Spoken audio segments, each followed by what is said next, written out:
সকালবেলা এসে ডিম টোস্ট, তারপরে দুপুরে ভালো করে মাছ দিয়ে ভাত খেয়েছি, দেখাতে পারিনি। এখন সন্ধ্যেবেলা পকোড়া চা দিয়ে গেছে, দেখিয়ে দিলাম তোমাদের। এটা আমাদের ইনক্লুডেড ছিল খাওয়ার মধ্যে, সবাই বসে এই ভাইবসটা এনজয় করছি।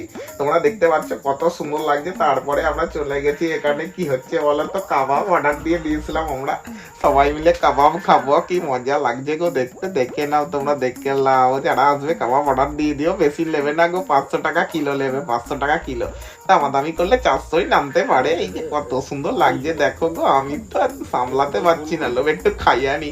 সবাই ওয়েট করেই থাকো, কে ভাইয়া খেয়েছি, ওটা আমিই খাইছি আইসলে, বলতে বলে গেছি। এই যে খাচ্ছি দেখো, একটু কাসুন্দি একটু সস দিয়ে মুখের মধ্যে, আহ কি মিষ্টি, সরি মিষ্টি কেন হইতে যাবে, এত তো সুন্দর খেতে লাগে, ঝাল ঝাল টক টক, খুব সুন্দর লাগছে।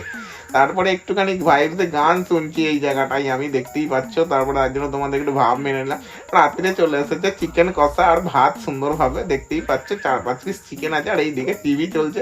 এই যে এই লোকটা দেখতে পাচ্ছ, নিজের ভিডিও দেখছে ছোটবেলাকার, যখন 5-7 বছর আগে। তোমাদেরকে দেখাই, এই যে এই লোকটা দেখো, এই যে এই লোকটা দেখতে পাচ্ছ, এখন ছেলে হয়েছে না লক্ষ্য হয়েছে বুঝতে পারছি না, দেখছে আর হাসছে, কি মজা লোকটার মনে।